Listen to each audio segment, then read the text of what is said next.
I like it. Is this shit live? Yeah, it's live. I think it's I can tell because Rip is speaking so loud again. You can always tell because Rip's like, dude, it's live over the music. Yeah, dude, it's live. Let's go. Get hype. Time for the BOOMcast.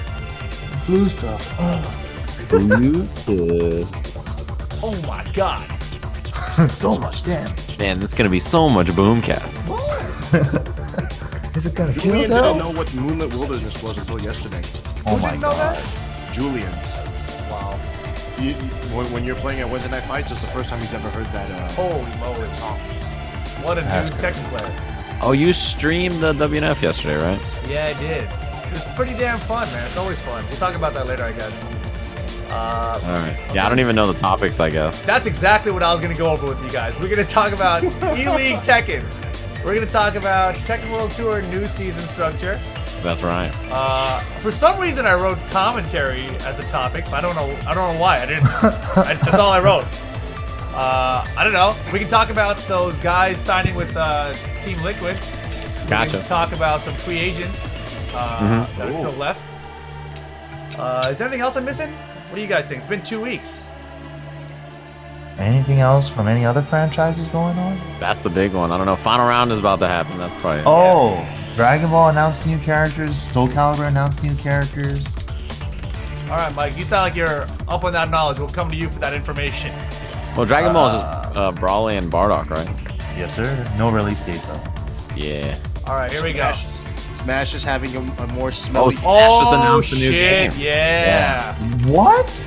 There's a new game on the Switch. Actually, you know what's crazy is that I have my Switch now, and when I was like, I heard there was a new Smash on the Switch, I was like, oh, I'm hella playing that shit. What up, guys? What up? Let me fade out this music.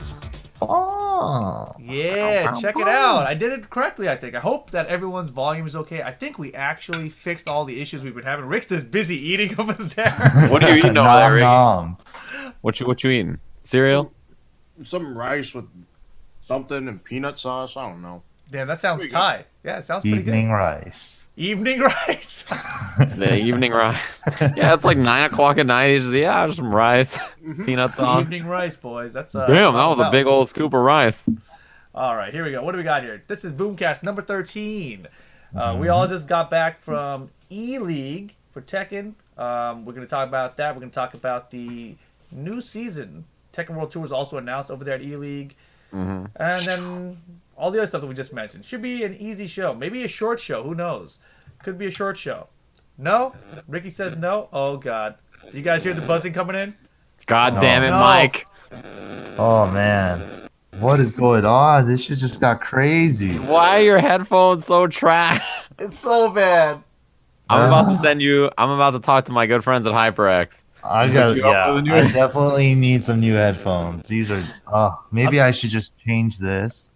How come if I go closer to the laptop? Because it's the cable. It's probably the cable on your headset that's fucked up. Oh my goodness. All right, you know what? I'm gonna just switch it to the freaking. Here we go. Okay. Just use the laptop. Wait a minute. Okay, there's a little bit of echo there. Mike is working on it. Commentary skills. What did you change? No. It's It immediately came back. Streaming's always a blow up, dude. Fuck it. I'm just gonna put both default. Let's see if it does anything. Default? What does that even mean? You need a new headset, bro. Yeah, you do. Okay, I'm gonna disconnect all this. It's going. Like, yeah. There we go. There we go. All right. Is it working? Yeah. You sound like you're in a bathroom, but it's okay. It's working. He's got it on speaker. All right, now I'm just gonna use these for regular headsets. No, I think that's what's effing it up. I don't understand. I don't know what's happening. I think we got this. Does that sound all right, everybody? Jeez Louise. All right. So wait. Mike, say something. Testing. Yeah. I think that's okay. All right. I think we're good. All right. Mike has really shitty hardware. We'll get him sorted out. Oh, man. Donation drive. Get Mike a new headset. What Mike, what a blow-up. is that the headset that I gave you years ago? Because I wanted it at some raffle or some shit? Oh, my God. Yeah, Those headsets, I'm pretty sure those headsets are like $40. They were $40 before the company. No, they are. Yeah. Before I went through like 3 or 4 of these already. I know how great they are. You stick to quality products, I see. You know, quantity over quality, my friend. Look at this. See, Sajam has the answer. It's right there. It's brand new in the box. The Cloud Revolver S. It's That's a crazy title. See, jeez Louise. Mine doesn't have a crazy name like that. It's just, well, okay. That's why it sucks 10 dicks and buzzes a bunch. Well, look, all right. We have to give Mike, some leeway here because the rest of us, we got some Eleague money, but Mike didn't, all right? He can't afford these new headsets. I'm just saying that's the only explanation that I've got. It's the only explanation I've got. So let's talk about it. Eleague, if you guys haven't heard, was this past weekend. We filmed everything out there. Myself and Sajam were on the commentary desk. Rickstah was there playing for part of $100,000. It's going to be televised on TV. Rickstah, it was your first time going out there. Me and Sajam have been there before. What are your thoughts about Eleague? Just like overall, not even about the tournament itself. It's hard for me to even call it a tournament because it's an event. The entire thing was crazy. The fact that they treated us like we were actually important was weird. Like me and Mateo would just keep talking to each other dude, what the hell? Why do they care so much? But they really do. They were so nice to the players. They were super helpful in every way. The event itself was sick, and I can't say there's nothing negative I could say about it except for the fact that my sleep schedule was fucked up for only 3 hours. For the 3 hours of jet lag, I was fucked up the entire weekend. I don't know why. Wow. Other than that had nothing to do with Eleague at all. That was just travel. So right. Eleague was amazing, and it was so nice because I missed my flight to Eleague, my first initial flight. So I had to get on a flight 3 hours later. I hit up the guy that was helping me out, and he's like, "Yeah, no problem. The guy that's picking you up will be there at the time you land." 3 hours later or whatever. Yeah, I was like, damn. Cool, man. I felt like an asshole, but it was he's just like, no, it's no big deal. Don't worry about it. I'm like, nah, man. Every time we go to Eleague, Tasty Steve misses a flight, man. They're used to it. That was the first time I've ever missed a flight because my Uber driver was he took the craziest route. Mm-hmm. Fucking traffic was crazy. You know how it goes. It's only like that when you're running late. Your Uber drivers always suck when you're running late. But the second you're on time, you get a fucking speed racer, dude. Yeah, I mean, you're pretty true. I mean, man, the couple drivers that Sajam and I have had going to the airport, I don't know what country they're from. Do you remember the guy who was telling us about all the animals, Sajam? Dude, about the sharks and shit? He was just telling us about all these wild animal stories. I was like, this guy definitely works for Discovery Channel or National Geographic or something. He knew everything. Dude, he swerved into the carpool lane or something and then swerved out because the car was still there. Yeah. And he was mid-conversation. He's like, so the thing about sharks are, and I'm like, what the fuck, bro? Maybe focus on the sharks on the freeway, because you're about to hit all of them.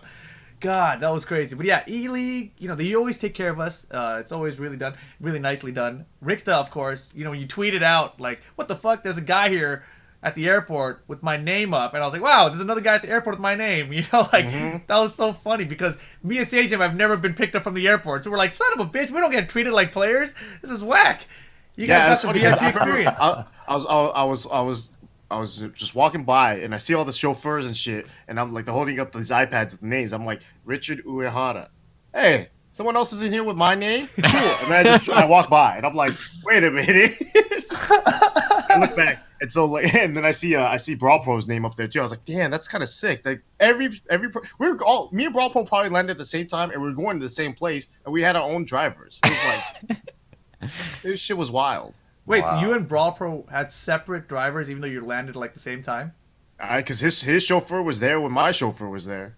Damn, what a sentence. That's so easy. His chauffeur was right next to my chauffeur. He brought out the stretch. No big deal. Yeah, we drove behind each other all the way back to the hotel. God, that's crazy, man. That's crazy. Single file. Yeah, I'm super happy that, of course, for me, it was just super exciting for the Tekken community to experience that, right? Obviously, I was there for Street Fighter. I was there for Injustice. And I can tell you for both of those events, all the players are always super happy, too. So when you guys came, and I'm like, are they going to be treated like second-class video game citizens, you know? But instead, you guys each got your own chauffeurs at the same time. Like, that's crazy. So yeah, I thought they were gonna just be like, all right, your hotel's over here. Find a way to get there. You're gonna have to be at this place at 8:45 in the morning. Just figure it out how to get there. We don't care. Just be there, dummy. It's like, no, they're like, you're gonna be here. We'll pick you up here at this time.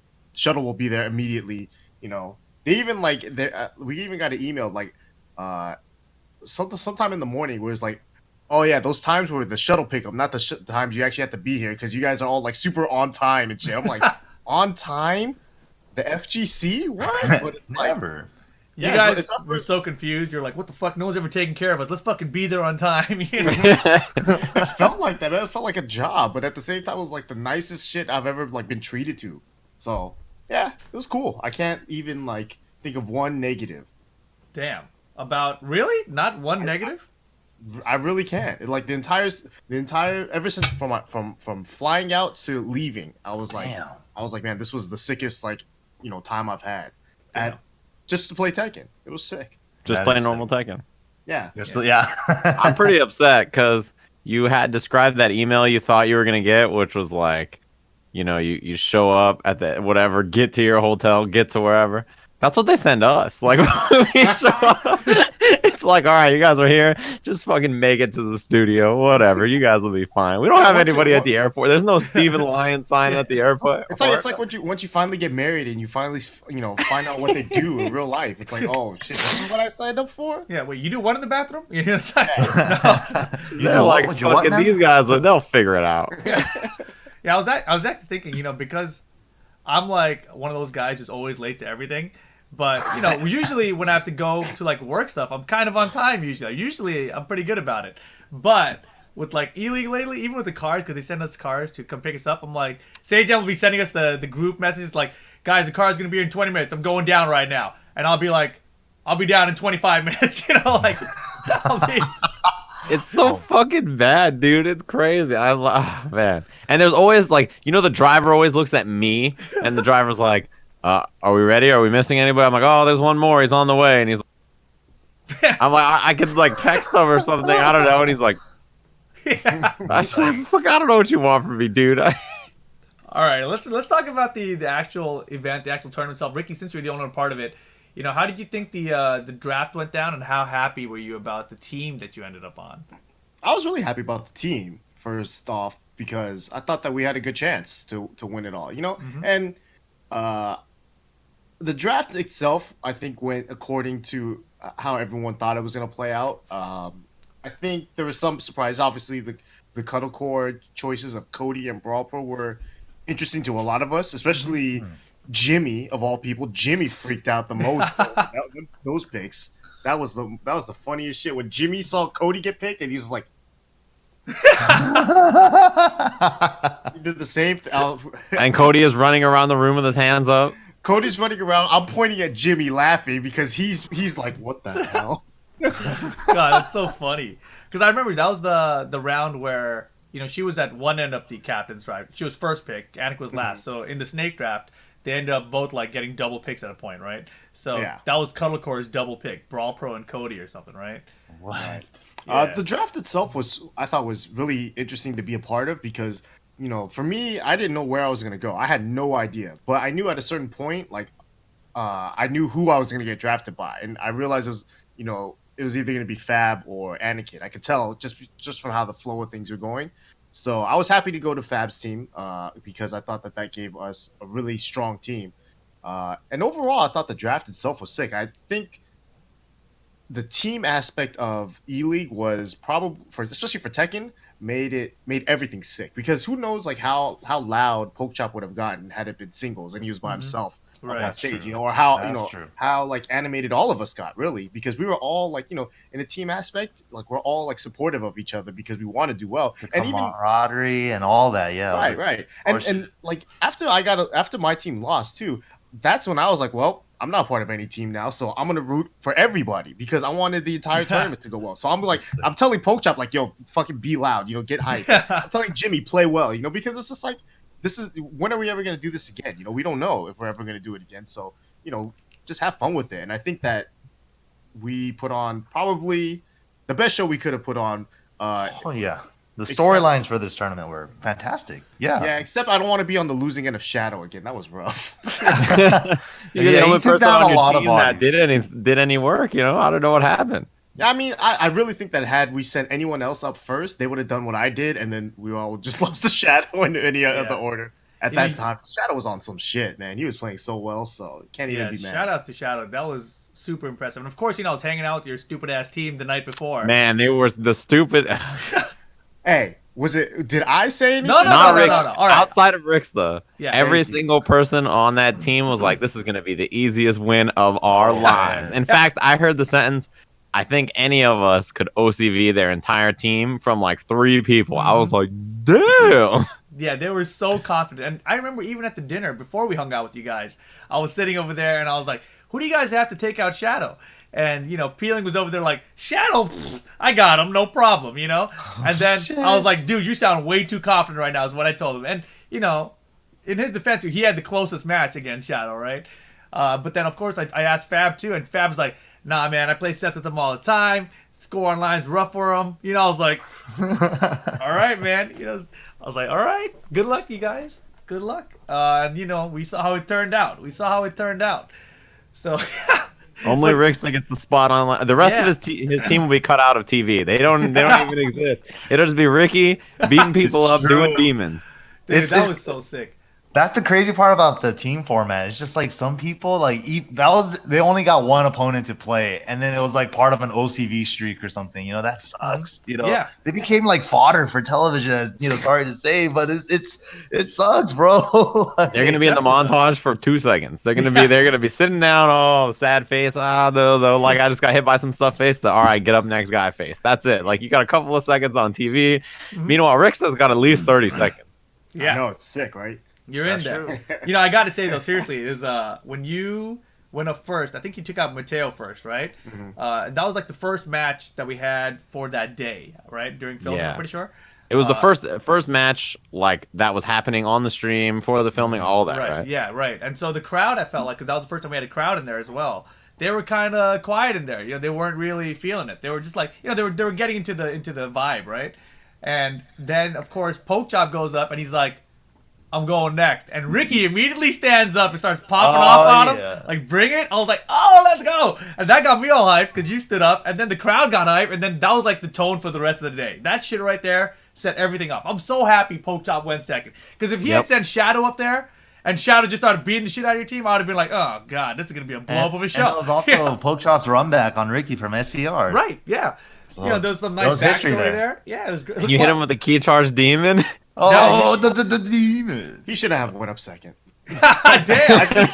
I think he knows that. I think his entire team knows that. Because I talked to him afterward, and I asked him why he went up. He's like, oh, I just felt like it. And I was like, he was like, Shadow wanted to go up next, but it's like, the captain says, no, I'm going up. Right? No, I think we talked to him about that. And I think he did say the same thing, where he was just basically like, I called an audible. I went up, basically. So, yeah. I'm super happy that he did, because...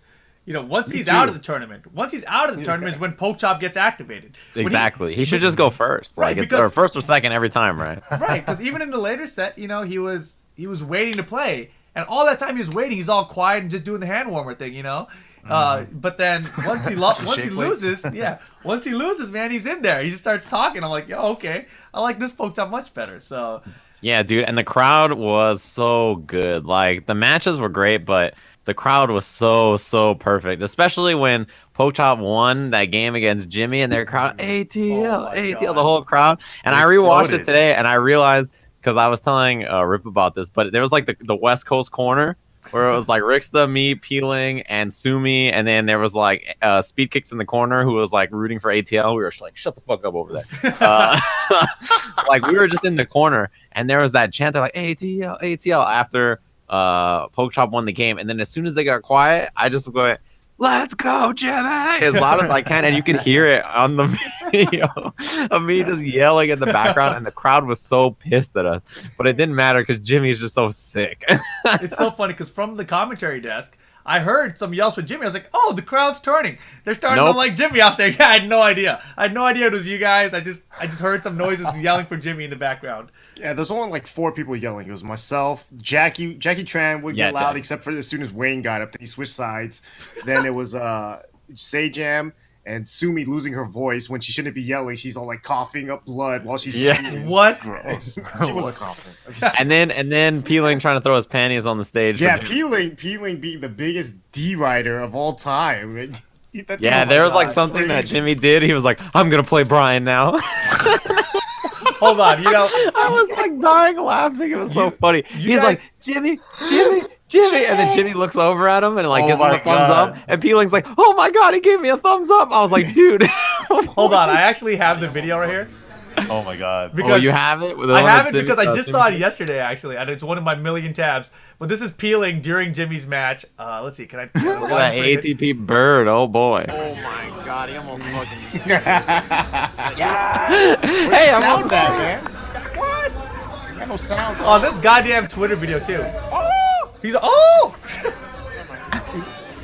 He's falling in love. Look at the clap. Oh man, he claps like an emotional girlfriend. It's I'm nice. telling you, dude, we were back there and like he was losing it. I couldn't believe it. He was in love with Jimmy J's performance. The best part was when Jimmy gave him the thumbs up and he's like, "Oh my God, he's my trading partner." And then he was like, "Well, sometimes we play together sometimes." I was like, "Shut the hell up." Yeah, shout outs to Sumi for recording that video and putting it online. You guys can check out her Twitter, Sumi Chu. She does some stuff for All Games Done Quick or something, right? She's like part of that the super speed staff. running event. Yeah, so make sure you check her out. She does a lot of stuff for that. Also as an AMCOP.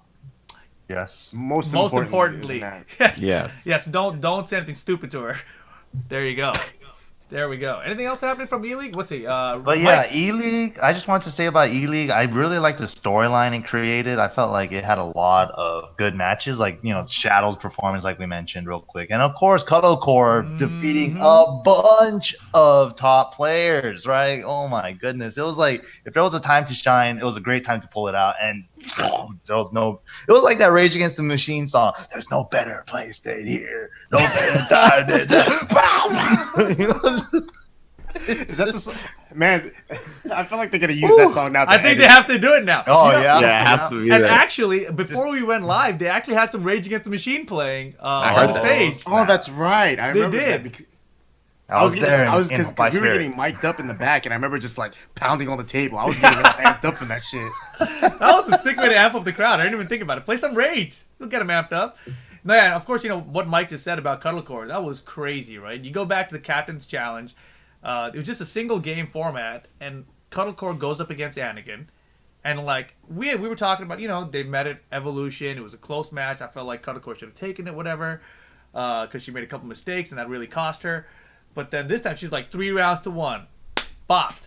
And then because Fab wins the Captain's Challenge, he chooses Team Pokechop to go against. It sets up Cuddlecore versus Team Anakin. And then at that time, Jimmy drops that line, and then he's all like, "Yeah, my team's not the best." It's just like The stern Asian father in him. I was like, "Oh my God." that was so funny. I don't know if he intended or if he realized what a dick he looked like from it. he did his interview right after I did mine, so I was in the room, and so it's all quiet, right? Because we're all, it's all none of us want to say anything, so I'm just like kicking it, and I hear Jimmy say that, and I turn around, and I just look at someone else, and he just looks at me back, and we're just like, that was really fucked up. but it's like we did say it, we just said it with our eyes. We was like, damn. And then I laughed. And like he had the worst possible way of like phrasing it. Instead of being like, "I think on paper our team isn't the strongest, but we have a good chance as long as we play the right matchup." Yeah. Just like, "Yeah, our team's not the strongest, but if the matchups work out, I guess." Like, it's like, Play normal Tekken. yeah, it was wasn't crazy, the but best. it worked. I don't know. It kind of worked, I guess. I don't know. That's apparently the NorCal way of getting people better. Just tell them everyone sucks, and then once they do well, it's like, see, I told you, you're good. Yeah, I told you we were gonna win anyway. Just It depends was on the matchups. crazy. But I mean, Eleague as a whole, I thought was so sick. And since Rip and I have been doing Eleague, since Street Fighter V Eleague, we have been like, you guys should really do Tekken. It would be super sick. And the E-League people were always like, man, Tekken would be kind of sick, but like, how would we do that? And there's always been like that kind of on the back of our minds. We'd always hoped that Tekken would be done. And I think like the game just delivers. It doesn't matter what happens, who's there, who's involved, what the format is, but Tekken is always so fucking sick, dude. And E-League was incredibly good. Yeah, and personally, as a viewer of the stream, like personally, it was like everything happened the way it should have. Like 20Z Shadow is freaking killing it right now. Is he gonna beat the next guy to get to Naps? What's gonna happen? Him versus Naps, and then it's like Jimmy beats him. It's like, oh no, the resurrection rule, dude. Are they gonna resurrect 20Z? They run through the rest of the team.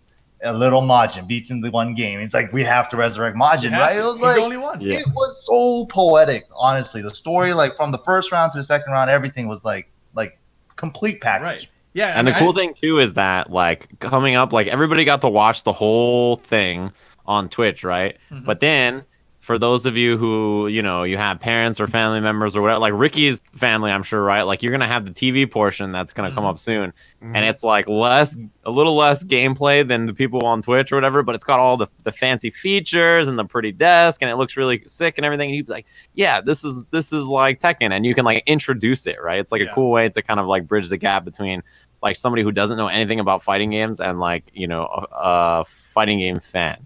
And I know I've done that with my family. I'm like, yeah, look, video games are on TV. They're important. They're like, yeah, that's okay. Yeah. It's like, they sort of just figure it out.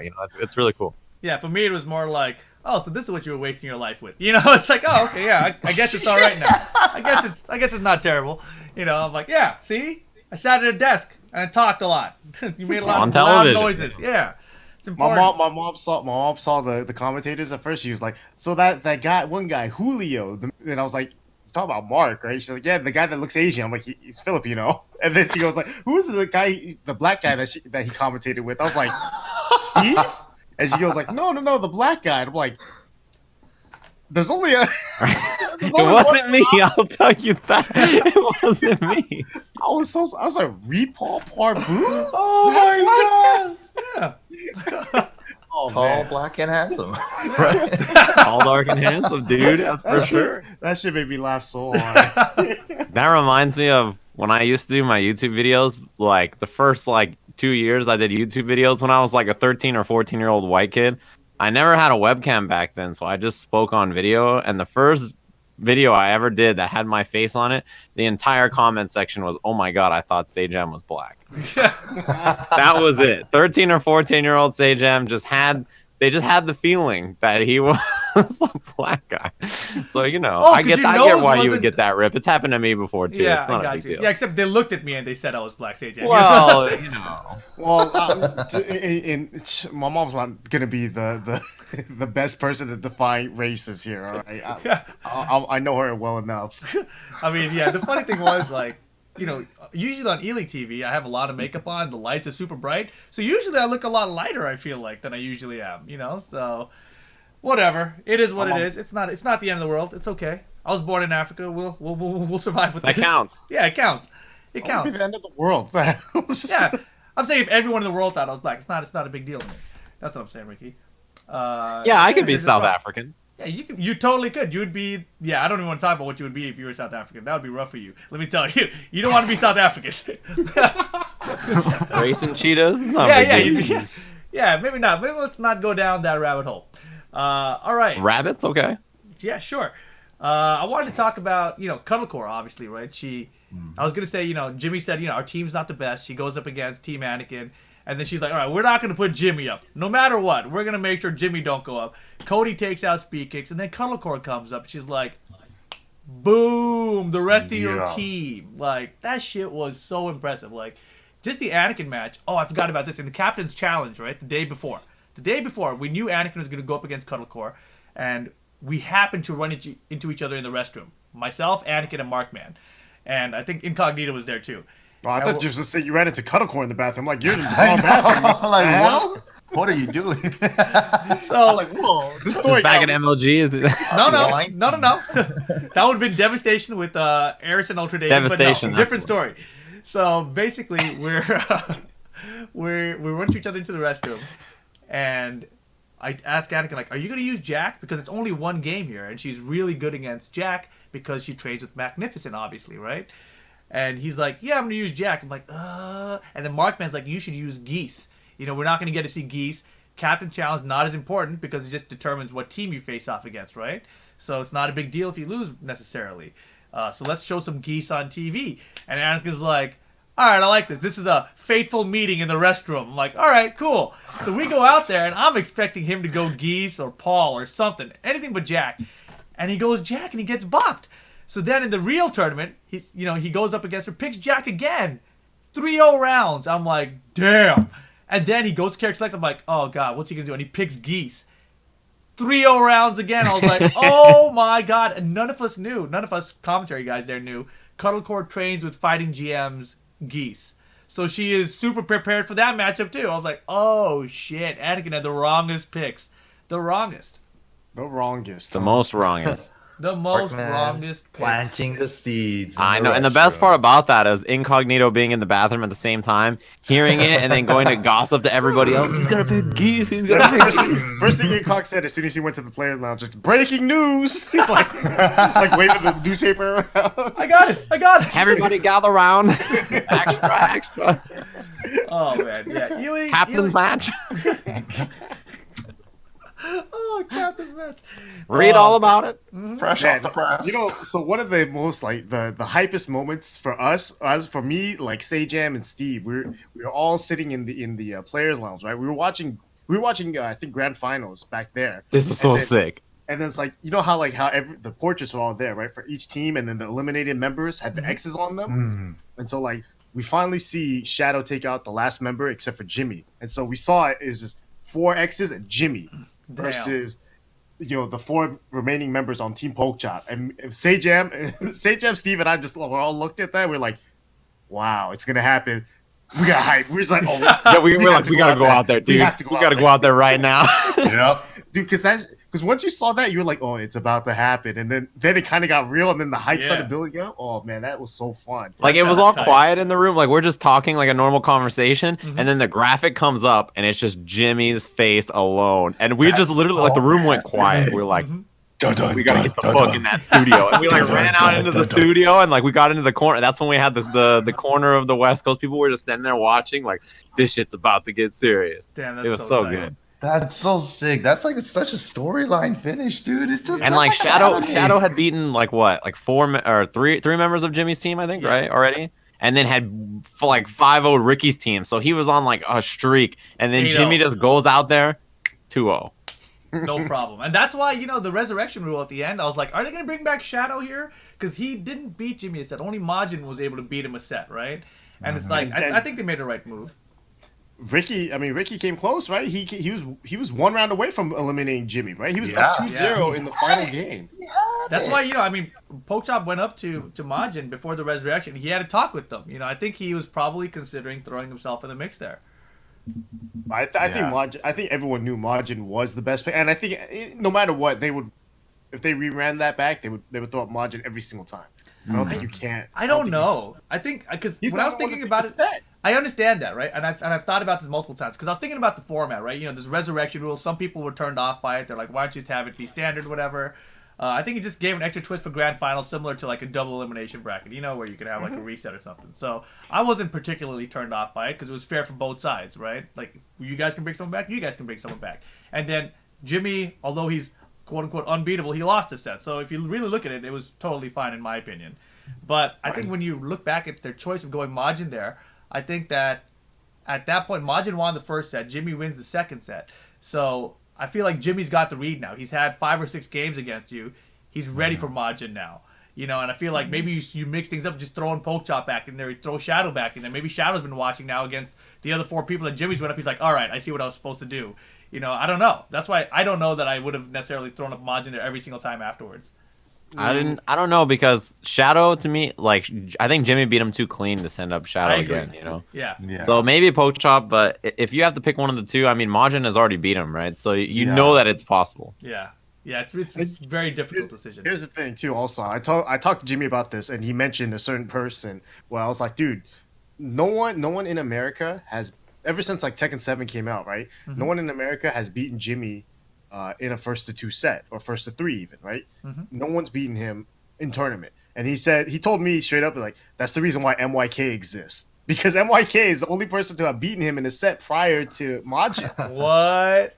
Really? Yeah. MYK, remember At the Nationals. At the Nationals, he beat right. Jimmy in that tournament, and then Forgot. him, MYK, and Speed Kicks had to do that fatal 3-way shit where they had to keep playing each other. That bizarre love triangle, man. Yeah, Yeah, that was such Jimmy- a sick set. Yeah, and so it's like it was, MYK is the only other person. That was exact words. That's the reason why MYK exists. As a human being on this just planet. Holy just to shit. make sure Jimmy stays in his Pop place. back out every once in a while just to. That would have been sick as if when the resurrection happened, MYK comes out on the stage Oh, with Steve's shit! robe. He's got the robe on and he comes in like, like I'm doing the box. He takes the hood off. Damn, With who the- is with this the guy? massage. Ooh. Yeah, Throw that'd be the- sick, that would have man. been sick as fuck. And then Jimmy beats him in 6 straight rounds. Oh man, that was tight though. Obviously, a lot of people. I guess not a lot of people, but some people were upset at the people that ended up on the show. But at the end of the day, it's a TV show that they're putting on. They're not picking just the top 20 from the placings of the standings or anything. That's always how it goes, right? And same thing was with Street Fighter. The only one that wasn't like that was Injustice because it was built into the tour structure, where E-League was a separate part of it. Like you had to qualify into it, based on whatever. But because Tekken, there was no tour associated with whatever. It's kind of ended up being the kickoff of the Tekken World Tour if you really look at it this way, right? Yeah. Because at this E-League, they actually announced Tekken World Tour 2018. I think that's actually a decent enough segue where we can talk about this now. Tekken World Tour 2018. Thumbs up from Sajam. Damn, that was the most rewarding thumbs up I felt in a while. He's like, yeah, hey, that was a pretty decent. That was segue. good. I like it. So of course, they announced this 2018 Tekken World Tour event thing, but the biggest thing from the video that they revealed was this: Amsterdam in the Kingdom of the Netherlands will be the finals. Man, you okay over there, Mike? Are you okay? Mike's crying. He's crying. It's the happiest moment of his life. What the fuck? Okay, I'm done. Whew, that was good. That was good. You should have told me this before the show. Did you not know that it's in Amsterdam? Like, I think Jackie told me maybe that it might be, but I don't know. Your memory is a little hazy. You might have been Yeah, that's funny. influenced at the time. Yeah, I think you're right. That was funny. You stepped outside for some Amsterdam. All right, let's go. All right, the tour is going to be ending in Amsterdam this year. They have the full schedule up. You guys can check it out at TekkenWorldTour.com. Hey, that's kind of like poetic too. This is all like it's almost predictable, right? Like they did it in Japan too, then the U.S. and now Europe, right? And that's like the 3 main continents that play, in the World Tour. So that's pretty cool. Yeah, they always try to classify it by Asia, Europe, and Americas, right? Mm-hmm. Dude, this is a little off tangent, but actually it's on point actually because so a lot of the Europeans were upset when they saw this tour, right? Because they look at the schedule here. If you go through all these events, you start counting up like how many master events does the U.S. have, how many does Europe have, how many challengers or whatever, right? And Europe is a little buttered about it. They're like, hey man, we don't got enough masters or whatever. We don't got enough points in our region. And then I was talking to someone on Facebook about it, and they started saying that North and South America are the same continent. And I was like, bro, they're clearly 2 separate continents. There's North America, and then there's South America, right? And see, NYK is giggling over there. But apparently, in different parts of the world, they teach it as 5 continents. And we have 7. And I did not know this. You thought the so what's sun the other, does? what's the other like one that gets shafted? Australia? Maybe? I don't know. Yeah, because you don't get from 5 to 7 by combining 2. Yeah, I don't gotta know. get- Maybe what- Antarctica doesn't count at all. Look, guys, we're clearly not good at Is geometry. Antarctica a continent? Antarctica, I guess.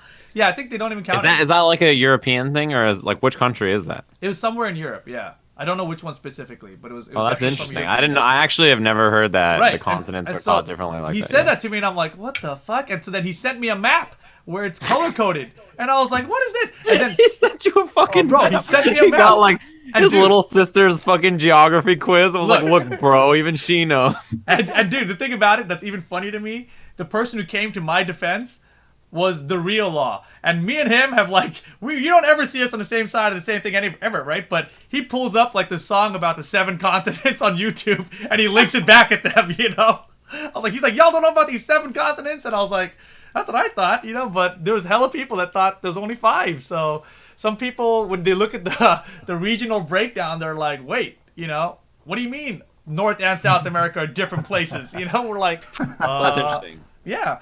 So I didn't shocking realize to that me. in Europe the continents were taught differently like that. That's interesting. Yeah, I had no idea. I wonder Weird. They what still other call parts them- of the world, like how the continents are like classified, right? There's only 2. Yeah. There's the Americas and the other big chunk, and then Australia's an island, you know? Who knows? Like in Japan, how many continents do they, do they Con- recognize? They have the continent of Japan, and then they've got the continent of Asia, you know? I guess. Yeah, I don't know. That's interesting. I have no clue. But this Tekken World Tour kicks off next weekend. Next weekend, my final round will be the first master event, and it'll be in the United States, of course, Atlanta, Georgia, 16th to the 18th. I will be there doing some commentary.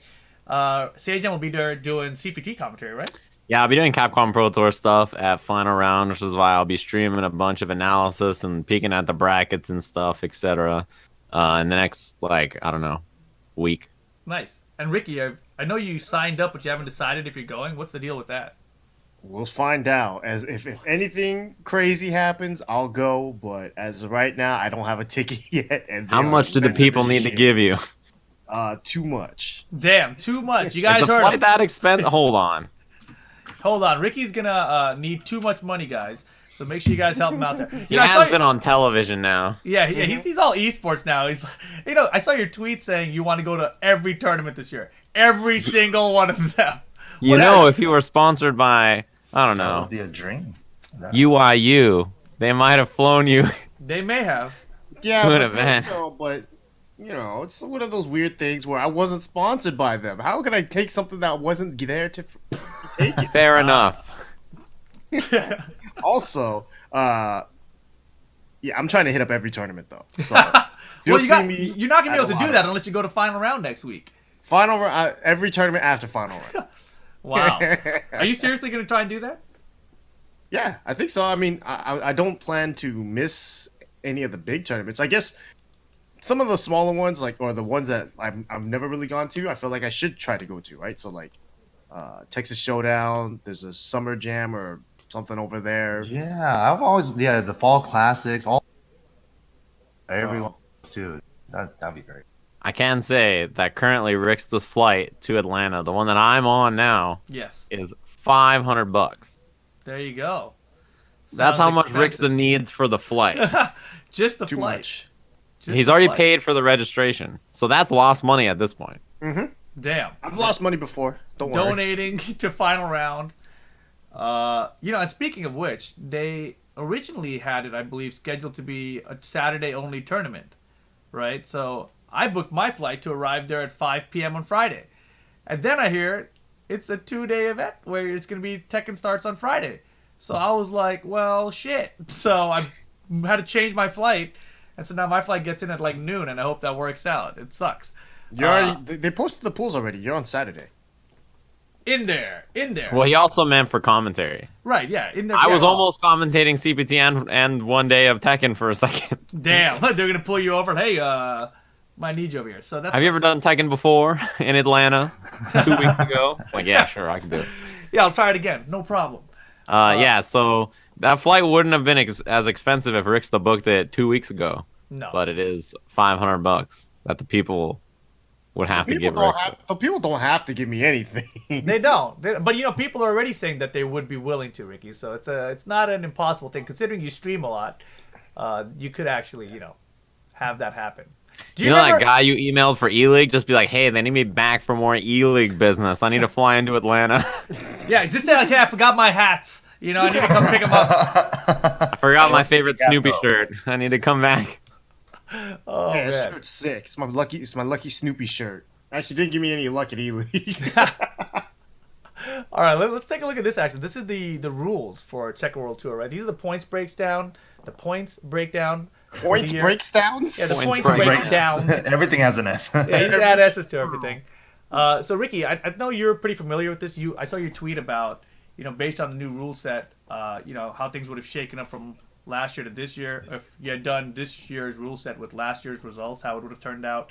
Mm-hmm. But before we even get that far, the major change to this year is the number of qualified spots, right? So last year it was 16, now it's 20. All right, and 19 of those spots are guaranteed, but then the last one is an LCQ. All right, last chance qualifier. And that last chance qualifier spot is essentially the spot that was from Evolution last year. So Evolution this year doesn't do anything for Tekken World Tour. It does absolutely nothing. All right. But then separate from that, the other big deal is last time we had 5 people from each region. You had 5 Americans, you had 5 from Europe, and you had 5 from Asia.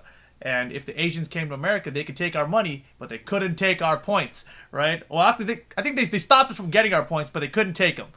But this year, it's a global leaderboard. So they can come to America, they can go to Europe, they can go everywhere they want, split up, and take all the points and have 19 Korean and Japanese players in the global finals. So that's a possibility. But Ricky, tell us your breakdown, how you worked it out. Well, actually, I'm pretty sure I fucked up everything. But I thought so too.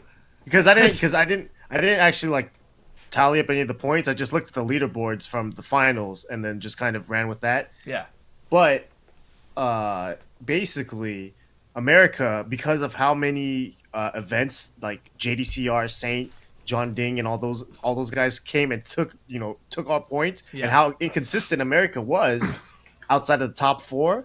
Mm-hmm. Top 4 of America would have only gone, right? So it would have been Joey, Speed, Anakin, Jimmy.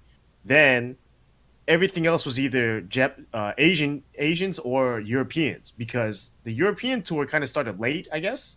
So it felt like a lot of their events happened back to back to back, and not too many foreign players went there. Mm-hmm. And then obviously no foreign players went to Asia. They ain't fucking with them, right? So it was like the Asians ended up getting a lot of the points that would have gone to America or Europe. So it's pretty interesting now, because with the way that the format is now, how will people do in this tournament when you can travel? Mm-hmm. And now obviously Final Round has 1 million Koreans going, right? And so if all those Koreans take our points and America doesn't travel to any other events, there might not be that. You might only see Anakin and the shadow of speed kicks at that tournament and nothing else, because if these players don't, if America doesn't travel, it's gonna be rough. But where are you gonna travel to? Asia? Europe? Right? Asia? What if Korea? It also prevents Jimmy from doing what he did last year and just qualifying at the end. If Jimmy doesn't travel for a decent amount of this year, he probably won't qualify. Damn, that's crazy. It's a lot like the CPT, right? Where the CPT is just like what Ricky said, where it's top heavy with US events kind of near the beginning, and then there's all these there was all these stacked European and Asian events in the middle and end of last year. Mm-hmm. And there's no region locking really in CPT, so it was just about how much you travel. Right. Which is why we saw at the start of the year, it was damn, look at all these American players, because there was 9 American events, at the start. And then all the other European and Asia events happen, and the's wow, 3 Americans qualified for the Capcom Pro Tour or whatever it was. How many Americans did qualify last year for Capcom Pro Tour? Strider, Justin, Punk, Dude technically, but then he left, so Ricky. That's 4 off the top of my head. I don't know if there's another one. Maybe there was a 5th. And that's a 32-man tournament. Yeah, 4 or 5 out of 32. And I think the Americans were near the bottom. Strider qualified at Canada Cup, which is right before. It last minute. Mm-hmm. So I don't think it's on that. It depends on how many of the Tekken players, because the difference is that the Tekken community doesn't have as many Tekken players that are with teams that will fly them to the U.S. to collect these points, right? And the prize pool is not big enough that you can probably sustain off of that, especially if JDCR and Saint are winning everything. Right. So if you're not with one of those big teams, it's going to be Yeah, I think the other interesting thing is that you look at the Asia region and the America region, and you're all right, if the Asian guys are coming, for final round, I'm assuming we'll have 6 or 5 of them maybe, right? We've got the Rocks guys, and I know JDCR is coming. Mm-hmm. Both Echo Fox boys, 2 of the 3 Rocks. I think also John Ding and Kokomo. Yeah. So there'll be at least 7. And I maybe guess. Dimeback, I think. Isn't there some Japanese players as well? No, Not that I Japan. heard. They're having their own tournament. That's like a big They're one. scheming, dude. Both countries are scheming, dude. They're gonna divide and that shit. Oh, God, Tokyo that's just- Tekken Master. No Koreans are coming. They're scheming, huh? They're getting together. Yeah, that was my thing. I was wondering, maybe there won't be 19 Asians who actually travel, and then we'll get some Europeans or Americans in there, by default, essentially. Yeah, realistically, what matters the most out of all this is if you travel and if you're consistent. That's the other word. Because the reason why last year it was such a clusterfuck after the bottom 4 or the top 4 from America was because every player outside of, from 4th to bottom were inconsistent. Crespo won, but he didn't go to anything else, right? Yeah. Peeling, and it was like Peeling, Wayne, Pokechop, Fab, all these other players. All these players were inconsistent in how well they placed. That's the reason why they were all held out. And so now, when it comes to this year, if you travel a lot, if you're inconsistent, don't make top 8 every time, or you make it like 3 times out of like 6 or something, you probably won't have enough points. Whereas, someone like, obviously JDCR and Saint, they're going to be hitting top 8s multiple times, taking a lot of points, so they're going to be safe. And so we'll see how it goes. It's going to be a crazy year, that's for sure. Crazy year. A lot of people are upset about it, but it is what it is. This is the second year. They're going to obviously change things. They don't want to keep everything the same, so that at least now they'll have something to look at, right? So this is technically like the 3rd year if we count the Wizard World Tour and everything, right? Because the Wizard World Tour, they had Last Chance Qualifier, which is a crazy format, Last Chance Qualifier, right? Reno Face lost like 9 tournaments in a row or something, and then he didn't make it in. That was still super exciting to watch for everybody. So the next year, they're like, all right, no LCQ, but, whatever. And then this year, they're like, all right, we're going to put the LCQ back, but there's no EVO spot, and we're changing around the 5-man per region guaranteed spot thing. So, they're kind of testing the waters, trying out different systems that work, and, hopefully in a couple years, this will keep continuing, and then we'll eventually have something that everyone's happy with. I bought If the this. CPT is any example, they will not. Because the CPT has been around for a while, and people are not happy with this year's version of it either, because it's so... It's I think it looks kind of like this year, which is for Tekken also, which is that if you travel a lot, then you have the higher chance just because you have more chances to place and get those points. And if you're not someone who's willing to travel to a ton of events, there's no auto qualifiers, there's no Jimmy J training your way into the finals, right? Like you have to go to all these events because everybody else is going to go to all these events. So how can you keep up unless you only go to 3 events and win them all? And this guy goes to 9 but gets 5th at all of them, right? Like that's like the only way to really do it. Right. Yeah, so it looks like that the Tekken World Tour format is kind of similar to the CPT format. It just shrunken down a little bit. Yeah. In terms of the number of spots. Yep, I agree. Yeah. I agree. How do you guys feel? Also, I just read the chat. There's 8 Koreans going to final round, so all Korean top 8 is All very Korean top 8. possible. It's not going to happen. This is what I'm talking about. I thought the same thing was going to happen at EVO when they sent like 40 at us, but there were That's still Americans who made that top 8. Yeah, so I have highly doubt it. confidence. I highly doubt it, but that's a lot of Koreans, and it's a lot of first timers in America too. I think Chanel's first time and Lohai's first time. Lohai, yeah. What? Lohai has never been in America, huh? I don't very think so. cool. I don't think I remember seeing him ever at Evo. That's like a 9th level bowl cut. It has never left. Dude, I want Lohai to play against Jimmy's Law just so he can learn the way that Jimmy plays Law. Because Lohai doesn't really play Law anymore, right? He's primarily a Shaheen now. Yeah. But I think that if a Law player at that level can play the way Jimmy plays Law, I really think Jimmy should have played Law at E-League, by the way. I made the joke, switch to Law, and he looked at me and he knew I was dead serious. I think it would have worked. I think he would have wanted Law. I think he could have OCV'd that team with Law. I really do think he could have.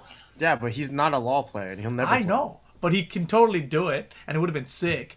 You think he's really gonna play LOL when he's playing, for TV? He's gonna bring out the big guns. He's gonna play Brian. He wasn't on TV playing against JDCR and Saint or something, But he doesn't. He doesn't want to be known as Jimmy J Tran, the Law player. Yeah, that's a good point. That's really fucking disgusting. That's why I want him to play Law. You know how much it'll just bring my stock up. Like, isn't Rip a Law player too? He's like Jimmy J. All right, stick him in there. No, that'd bring your stock way down. No, damn, dude, top 3 Law, huh? Yeah. Sucking it up, losing their fucking randoms at Wednesday Night Fights. That's not the problem, bro.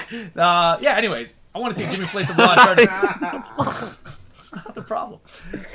Why is Jimmy's 5-minute law better than Rip's? It's hella not 5 minutes. It's hella not 5 minutes. What But is this? Jimmy's got a. How come Jimmy's been playing law a week and Rip's got a $2 law over here? And fucking. hey, Rip's sitting at a desk commentating, all right? Jimmy's not doing none of that. It's a very different world we live in. Give him another 2 minutes. Shut up over there. He's coming for you. Man, whatever. I just play normal ass law, okay? And then Ricky's mom will be like, "Who is that black guy with Mark Man?" That's Jimmy J. Tran. Boy. All right, where were we? We talked about Tekken World Tour, new season. We talked about E-League. Let's talk about the new pickups for Team Liquid, right? NuckleDu left, or he said he was a free agent a couple months ago. I think I was kind of waiting around thinking like, all right, maybe he's looking for offers, feeling it out, and then he's going to re-sign. And instead, yesterday we hear Nemo, who I thought was sponsored by Alienware, and John Takeuchi get picked up by Team Liquid. That's crazy. Sajam. Big pickup. Yeah, big pickup. So the thing about Alienware is that Alienware is a sponsor of Team Liquid. And so I think it was like a consolidation of sort of an agreement between Alienware, Nemo, and Liquid is what I imagine. Mm-hmm. That's sort of what I imagine like the situation is there, right? You gotta. There's a Liquid cop in the chat, by the way. He might be able to explain some of these things. Oh, Is there? shit. There is a Liquid He's cop drinking in his the chat. coffee Yeah, so right now. Yeah. exactly. He's got the Brian F. coffee. That's what I imagine the situation is with Alienware Japan and Liquid.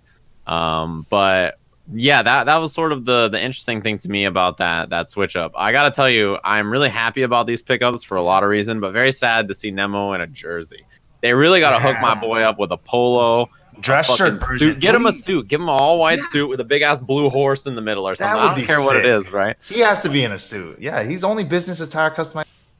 Dude, it's messed up. He doesn't need that esports jersey. I just need him to rip it off like Urian, like, and have the suit underneath.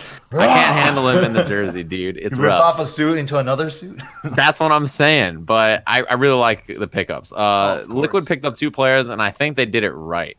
And the kind of strategy they have there, right, is they had NuckleDu, who was previously a very young and kind of untested player, but had a lot of potential. He had like really strong placings. I think by the end of Street Fighter 4 became a top 5 player in the US. And he had like that Evo top 8 finish as well in Street Fighter 4 as sort of at the tail end of it. And he had a lot of potential. And it seems like their new pickups have kind of that idea in mind, but also with Nemo, somebody who's a little bit like he's been around, right? He's been to Evos, he's been to SPOs, he's played on the biggest stages. He's incredibly experienced. So you have like a young up and comer like John Takeuchi, who has a bright future ahead of him and is already doing well, right? With that second place at Evo Japan, and he just cleans up the US when he came here. Like, he's a really, really strong player for sure. And then you have Nemo, who is experienced as they come, and he's like, he's reliable Nemo, right? That's like kind of like where he's coming from in this. So I like the combination of someone new and untested and someone older and more experienced as picking both of them up, right? I think that's a good combination. And both of them are super presentable.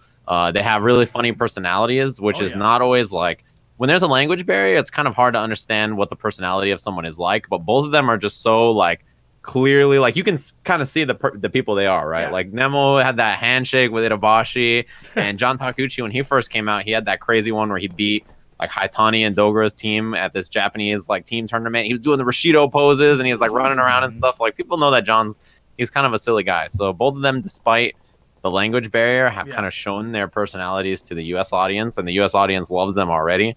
So it's a great pickup from Liquid, I think. It checks every single possible box. Without a doubt. Yeah, Nemo definitely for sure. Old school veteran. You see him in UM. He has so much historical hype in like so many franchises. So it's just like it's great picking. John Takeuchi, like he said, up and comer, great. Really, like you seem like a kid that you want to hang out with and be like, you know what? I want to get you. I want to in your life somehow by exposing you to bad things. Buy him alcohol. Yeah, exactly. It's just like you're just too pure. He seems like Goku, pure of heart and shit. Just like having a good time with fighting games. Yeah, shout outs to Liquid. Great pickups in my opinion. But where's their Tekken player at, man? They got 2 Street Fighter players now instead of 1 Street Fighter player. Where's the Tekken representation on that team? We're on TV. We're on TV, bro. Rickstah's won matches on TV. Hey, Liquid Cop. I know you're trying to work on a Nemo button up and stuff, but I'm just saying. If you could offer my man a box, Yeah, you can stand on it. and maybe once Nemo rips that jersey off, if you could sew it back together and send it over to Ricky, that would be excellent. That would be amazing. Yeah, let's talk about some other free agents though. We mentioned NuckleDu is still not with the team, right? He went to The big two free agents, I think, for Street Fighter are for sure Punk and Du. Punk. Both of them are free agents. Right. So Punk and Du. Punk didn't get his Evo win last year. He was close, very close. But he is the E-League reigning champion, right? So he's got that going for him. And then you've got NuckleDu, who didn't show up to Capcom Cup. That's the weirdest thing about him, right? I don't know what the deal was there, but basically he didn't come. And so I feel like with NuckleDu it's a little weird because he was on top of the world and he hasn't had a stellar performance. Like he's still in the top 8s always, right? But he's not. Yeah. He's not like the guy anymore. It's pretty odd. And same with Punk. I feel like Punk has kind of fallen off too. It seems like that's like the Street Fighter V wave, right? Like all these players, they have their time where like you get your 3 to 4 months. Now it's my turn, and so Everybody figures you out, dude. It's one of those games where people are playing catch up, and once they catch up to you, like when one winning strategy works, it seems like all of them start to line up in a row, right? It's really tough to stay on top, and we're seeing that in other games too, right? Even by the end of the Tekken season, it was kind of like that with JDCR and Saint, right? Well, with JDCR more so, that people finally figured it out. Like after all this time of domination, they finally have a way to deal with the strategy. Answers are coming, yeah. Yeah, no, that's what I was. I didn't mention last time on the podcast too. Is like I felt like Strong Style was the first time we actually saw a kink in the armor. It's just like we finally can hurt the Koreans. They do bleed. It's like we took out all of them except JDCR. So it's just like we finally did it. We're like doing it, and then Nee came out with that tweet. It's like we're like almost there, and we've done it before in like Tekken 6. We've done it like it's historically has happened with U.S. players. What is the Nee tweet? He tweeted that he felt that America was catching up to Korea, and he says that the only reason why the Asians have more experience was because they've had the game long. Oh, which okay. Basically true. I mean, that's there's no like real like fact denying that, because had the Americas had the game longer, we would be 2 years better. Of course. I don't know if we'd be on the Korean level, right? better, but we'd be better. Yeah. So he was basically saying America's definitely good. But I think it was also him kind of, getting hot and bothered by Jimmy's play. So He's over there pissed off. God damn it. He's in training mode with Steve or something. He looks over at the screen. Fucking Jimmy J. That was me. He won again, right? He won without Brian. He tried to win with Brian at Evo Japan. Yes. Couldn't get it done. And then, he pulled out, I don't even remember, Devil Jin or something to get the W. Steve. Yeah. Steve. So anyways, Nee he's still doing well. He'll be at final round with Chanel. Looks like no Kudons will be there for Team Rocks. They're going to go 2-on-2 with the Echo Fox boys. That's pretty sick, though. So They wanted to make it a fair fight. Yeah, but there's 4 other Koreans that are going to just trying to take the spots. I mean, that's going to be sick. Low high. I think every tournament Low High has entered, and the Tekken World Tour last year, I think he made top 8 in basically all of them. He just never had the big win, so he's going to be a threat, a huge threat. You have Dimeback, the classic Oscar player that always wears some blonde naked chick on his shirt. Like he always has a shirt that has a blonde naked chick on it. All right. Yeah, it's weird. I didn't notice. Surprised he's not a lily. John Ding obviously, and all of his muscles will be there. Open mouth. Yeah, gonna pack all of them. Oh my god, I never realized that until I was like, oh my god, why is his face just frozen like that? Johnny, when he's playing, his mouth is always like, it's great. I love it. That's just yeah. funny. And Kakoma, the classic, goes to every American tournament. Always seems to not make top 8. Only non-bowl cut guy. Dude, I felt so That's bad. a source of weakness. Yo, He needs a bowl cut. dude. So at Strong Style, right? I was just walking by. I was inside the venue, and I'm walking around. And I'm trying to get to the exit, and all of a sudden I feel boom. I get like my boob grabbed. I'm like, what the hell was that? It was Kakoma, right? I was like, what the hell? That was weird, right? So I'm like, all right, funny. What's up? Nice to see you again, Kakoma. I go. You guys are on that level? I didn't. I mean, I've met him a few times now in Japan and America, right? So we're cool. I don't want the man. So I'm no gay. so anyways, I walk like to go to the gift shop, whatever, right? I come back right? And as I'm coming back, I see Kakoma. He's wearing like the giant red and black flannel, so I was pretty sure it was him, right? And so, Oh no. anyways, so he's looking away from me, and he's like putting his arcade stick away, but he's like outside the venue all by himself. And I'm like, oh man, perfect opportunity. I was with Kenny, right? So I ditch Kenny, I run up behind him, and I go, boom, right? And I grab him. And then he looked all upset, and I was like, peace. And I just walked away from him, right? It was Kakoma, thankfully. But I didn't realize he had just lost to Cody. So he was all buttered and sad by himself, packing up his stick, and I just come up and like, boom, give me that booby. Like... You're like, America. I just fucking run. I probably thought you were doing like an electric wing god fist. It's like, come on, man, really? Just gonna I was hit him getting like him that. back. Boom. It was a boob for a boob, an eye for an eye, same thing. A crack for a crack. We know Cody. Yeah, it's all the same shit. Oh, Damn, man. that's some I cold felt, shit. I felt pretty bad after that one. I didn't know. I thought he was just packing his stick up. I didn't think he lost that early in the tournament. He was like pools or something, Oh, now you're gonna just talk shit about his placing, huh? I can't believe Well, you I'm lost just- that early. Whoa. I'm bringing up now, because Ricky said he's going to be at final round. He's part of the 8th there. He's got something to play for. He's got to avenge that not so great show. When you get mobbed by a pack of bowl cuts at final round, I won't save you. He's not one of the bowl cuts. I won't save you. You're supposed to be there to drop kick people for me, man. Look, Not man, that. bowl cuts are beyond my power level, all right? I saw this guy John Ding at SER with his 9th level bowl cut and his freaking sneakers that had a shiny mirror on top so he could look at his bowl cut from when he was Damn. looking. I was like, this guy. He had the leather shiny pants. I was like, nah, dude, just take my girl. Just fuck my bitch. Like, I was like, nah, man, I'm cool, dude. You can have her. Like, I was like, I don't know what you want from me. Jeez Louise. These guys are they're on another level. I'm not prepared Yeah. for any of it. Speaking about taking other people's girls, Smash Brothers coming out with a new game. It's gonna take everyone's What? girls. Yeah, you liked it. I loved it. Girls? I loved it. Come on, man. It was a little bit ironic in there. His irony. It was great. So A little Smash bit of Brothers. ironic in there. He has some irony in there, bro. That was a beautiful segue, by the way. The irony. Fantastic. The irony. Who saw that coming? Smash Brothers stealing people's girls? That's what's happening here. Just They've talk got about fucking Smash, man. a Hurry new up. game. Move on. I'm trying to. They've got a new game coming, perhaps. Right? There's a Smash Brothers game coming to the Switch. Is it going to be the old one coming to the Switch, or is it going to be a brand new game coming to the Switch? Shit. That's It the has to be a question. new. Oh, that's a good question. Because here's the thing: in the trailer that they revealed this, they showed the two Splatoon buddies like running around and shooting at each other, and then they're like, oh, and this like giant ass Smash 4 logo is there, and it pans out and you see the shadows of the Smash characters there. So some of the characters are very obvious to spot out, like Samus is standing there, and you've got what's his face, Bowser is standing there as well. You know. Mario and Link come out. Oh yeah, you see Mario and Link like giant like. And they come out of the shadows like Unvectored. fucking Deep Throat in the parking structure. And they're like fucking. That shit was terrifying. I was like, why is there a shadowy Mario figure in the corner? Like, it's fucking. Yeah, it he's was creepy terrifying. Yeah, so that's the question, right? Is it gonna be a new game or not? What do you guys think? Well, it seems pretty likely given that the Link in that trailer was the new Link. It's like the Breath of the Wild Link, and he's not in. with the blue outfit.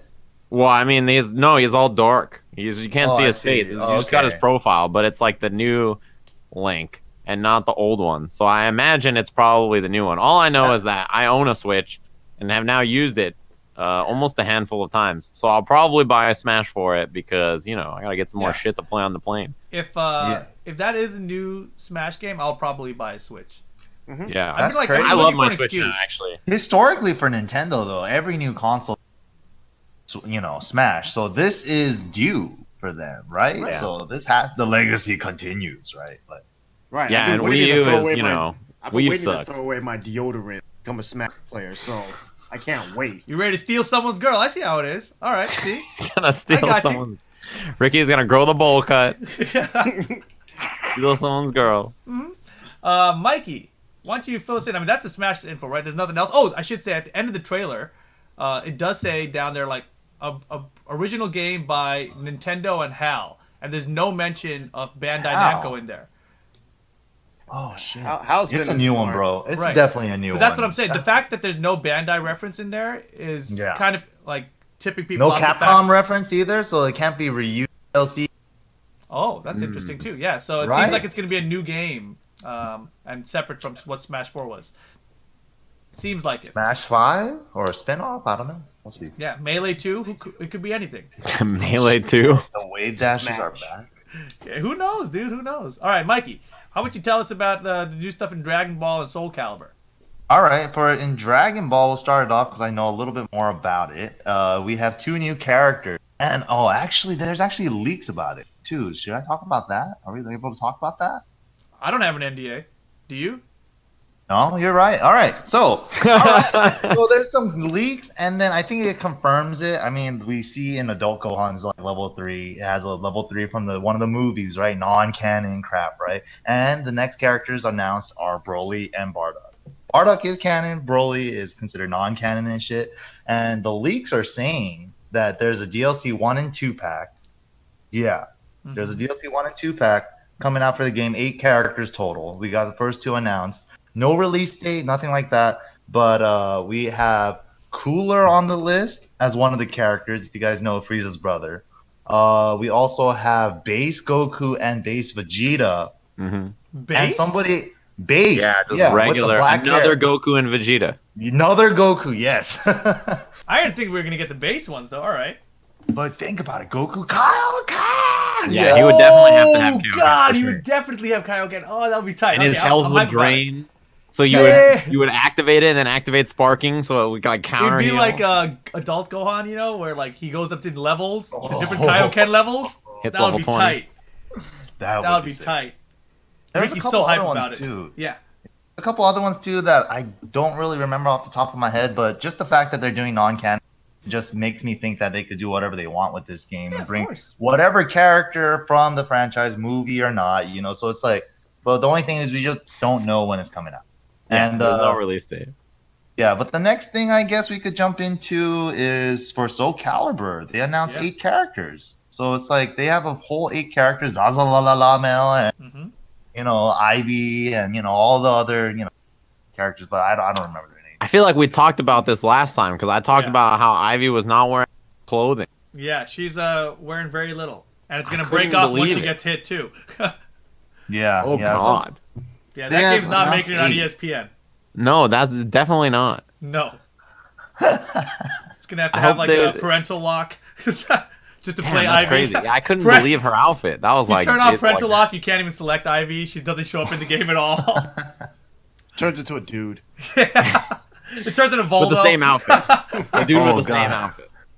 Oh god, man, I can't wait. That's all I'm waiting for. I'm just waiting for the Voldo announcement. But a lot There's of people, there's also the rumor that Geralt is gonna be in yes, or from The Geralt, Witcher. whatever from Witcher. Oh, Yeah, what so the fuck? apparently there was let me try to remember this. I think there was a leak originally, and people were saying like, "Oh, Witcher, whatever character's gonna be in Soul Calibur." People were like, "Whatever, it's just a rumor, whatever." But then I guess the developers of the Witcher series, their community manager tweeted out like, "Wouldn't it be interesting to see this guy in like another to move out of this franchise into another game, basically?"